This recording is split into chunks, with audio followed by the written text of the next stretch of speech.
ത്രിയേകദൈവത്തിൻ്റെ അതിപരിശുദ്ധ നാമം വാഴ്ത്തപ്പെടുമാറാകട്ടെ. കഥാൽ പ്രിയ വിശ്വാസികളുടെ സമൂഹമായി നിങ്ങളെ എവരെയും പ്രഭാതവചനത്തിലേക്ക് വളരെ സ്നേഹത്തോടെ വിനയത്തോടെ സ്വാഗതം ചെയ്യുന്നു. ഇന്നത്തെ ദിവസം ഈ വർഷത്തിലെ 236-ാമത്തെ ദിവസമാണ്.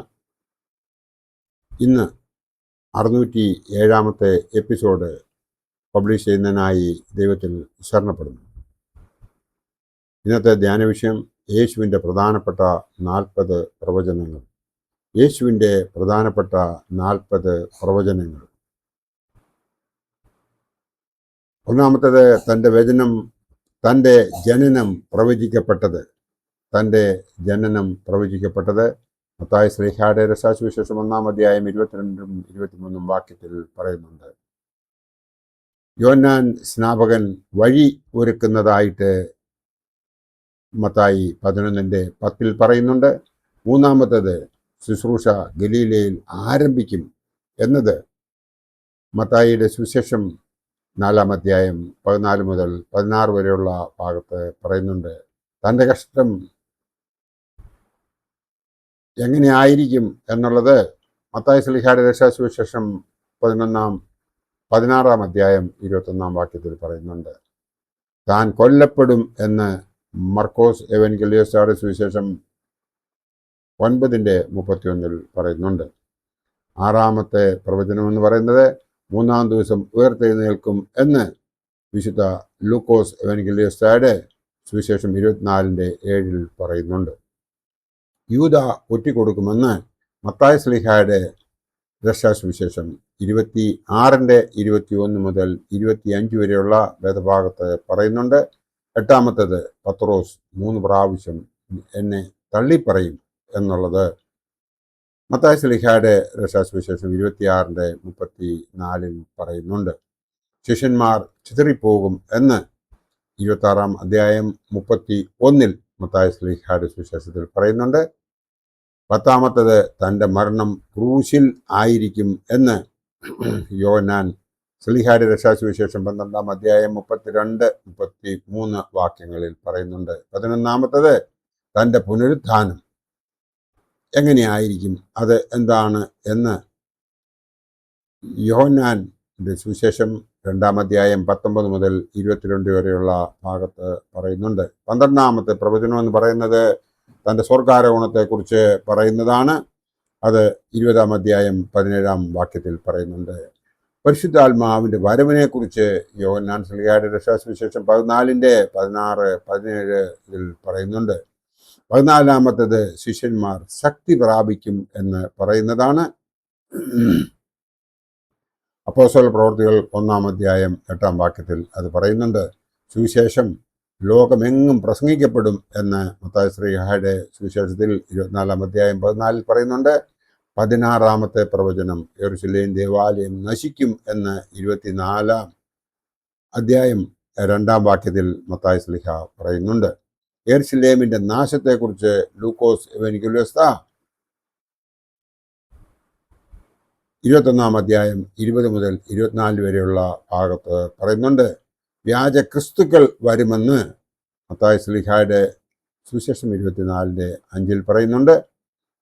യുദ്ധങ്ങളും ക്ഷാമങ്ങളും ഉണ്ടാകുമെന്ന് മത്തായി ശ്ലീഹായുടെ രക്ഷാസുവിശേഷം 24:6 മുതൽ 8 വരെയുള്ള ഭാഗത്തിൽ പറയുന്നുണ്ട്. 20-ാമത്തെ പ്രവചനം എന്ന് പറയുന്നത് പീഡനങ്ങൾ ഉണ്ടാകും എന്ന് മത്തായി ശ്ലീഹായുടെ സുവിശേഷം 24:9 പറയുന്നു. 21-ാമത്തേത് അന്ത്യകാലത്തിലെ അടയാളങ്ങളെക്കുറിച്ച് 24-ാം അധ്യായം 29 മത്തായി ശ്ലീഹ പറയുന്നുണ്ട്. മനുഷ്യപുത്രൻ്റെ 2-ാം വരവിനെക്കുറിച്ച് 24:30 മത്തായി ശ്ലീഹായുടെ സുവിശേഷത്തിൽ പറയുന്നുണ്ട്. അടുത്തത് 23-ാമത്തേത് ദൂതന്മാരോട് കൂടെ വരും എന്ന് മത്തായി ശ്ലീഹായുടെ രക്ഷാസുവിശേഷം 25:31 പറയുന്നുണ്ട്. 24-ാമത്തെ പ്രവചനം എന്ന് പറയുന്നത് അന്ത്യവിധി നടക്കും എന്നാണ് പറയുന്നത്. മത്തായി ശ്ലീഹായുടെ രക്ഷാസുവിശേഷം 25:32 മുതൽ 46 വരെയുള്ള ഭാഗത്ത് അത് പറയുന്നുണ്ട്. നിത്യജീവൻ വിശ്വാസികൾക്ക് എന്ന പ്രവചനം യോഹന്നാൻ ശ്ലീഹായുടെ രക്ഷാസുവിശേഷം 6:40 അത് പറയുന്നുണ്ട്. 26-ാമത്തെ പ്രവചനം എന്ന് പറയുന്നത് ലോകത്തിൻ്റെ അവസാനത്തെക്കുറിച്ചാണ് പറയുന്നത്. മത്തായി ശ്ലീഹായുടെ സുവിശേഷത്തിൽ 24:3 അത് പറയുന്നുണ്ട്. നോഹയുടെ കാലം പോലെ ആയിരിക്കും എന്ന് മത്തായി ശ്ലീഹായുടെ രക്ഷാസുവിശേഷം 24:37 മുതൽ 39 വരെ. ജാഗരൂകരായിരിക്കണം എന്ന് 24-ാം അധ്യായത്തിൻ്റെ 42-ാം വാക്യത്തിൽ മത്തായി ശ്ലീഹായുടെ സുവിശേഷത്തിൽ പറയുന്നുണ്ട്. വിശ്വസ്ത ദാസന്റെ പ്രതിഫലം എന്തായിരിക്കും എന്ന് മത്തായി ശ്ലീഹായുടെ രക്ഷാസുവിശേഷം 24:45 മുതൽ 47 വരെ പറയുന്നുണ്ട്. ഇതേ അധ്യായത്തിൽ 30-ാം വാക്യമായിട്ട് പറയുന്നത് ദുഷ്ടദാസന്റെ ശിക്ഷയെക്കുറിച്ച് യേശു ക്രിസ്തു പറയുന്നുണ്ട്. 31-ാമത്തേത് 25-ാം അധ്യായത്തിൽ പറയുന്നത് 10 കന്യകമാരുടെ ഉപമയിലെ മുന്നറിയിപ്പ് ആണ്. 32-ാമത്തേത് താലന്തുകളുടെ ഉപമയിലെ ഉത്തരവാദിത്വം ആണ്. 33-ാമത്തേത് ലാസറിന്റെ പുനരുത്ഥാനത്തെക്കുറിച്ച് നമുക്ക് കാണുവാൻ സാധിക്കും. യോഹന്നാൻ ശ്ലീഹായുടെ സുവിശേഷം 11-ാം അധ്യായത്തിന്റെ 11 മുതൽ 14 വരെയും 43-44 വാക്യങ്ങളിൽ നമുക്കത് കാണുവാൻ സാധിക്കും. 34-ാമത്തെ പ്രവചനം എന്ന് പറയുന്നത് ദേവാലയം ശരീരത്തെക്കുറിച്ചുള്ള പ്രവചനം.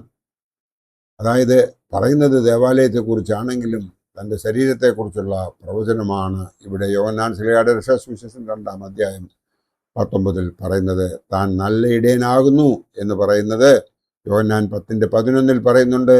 ലോകത്തിൽ സമാധാനമല്ല, വിഭജനം വരും എന്ന് മത്തായി ശ്ലീഹായുടെ സുവിശേഷം 10-ാം അധ്യായം 34 മുതൽ 36 വരെയുള്ള വേദഭാഗത്ത് പറയുന്നുണ്ട്. ശിഷ്യന്മാർക്കുള്ള പ്രതിഫലം മത്തായി 19:28-29 എന്ന വേദഭാഗത്തിൽ നമുക്ക് കാണുവാം. പത്രോസിന്റെ ശുശ്രൂഷയെക്കുറിച്ച് യോഹന്നാൻ ശ്ലീഹായുടെ സുവിശേഷം 21:18-19 നമുക്ക് കാണുവാൻ സാധിക്കും. യോഹന്നാന്റെ ഭാവിയെക്കുറിച്ചുള്ള വാക്കുകൾ ആണ് യോഹന്നാൻ ശ്ലീഹായുടെ രക്ഷാസുവിശേഷം 21:22-23 നാം കാണുന്നത്.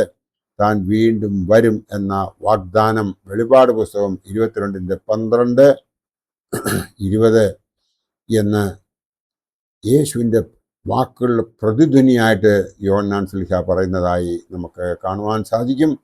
ഈ 40 കർത്താവിൻ്റെ പ്രധാന പ്രവചനങ്ങളിൽ ഏറ്റവും പ്രധാനപ്പെട്ടത് എന്ന് പറയുന്നത് യേശുവിൻ്റെ മരണം, പുനരുത്ഥാനം, 2-ാം വരവ് എന്നിവയാണ്.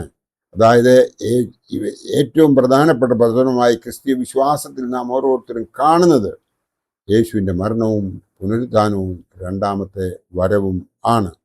ഇതിനെക്കുറിച്ച് ദൈവം അനുഗ്രഹിക്കുന്നുവെങ്കിൽ ഈ 40 പ്രവചനങ്ങളെക്കുറിച്ചും ഓരോ ദിവസം ഇതിൻ്റെ എക്സ്പ്ലനേഷൻ തരുവാൻ ഞാൻ ദൈവത്തിൽ ശരണപ്പെടുന്നു.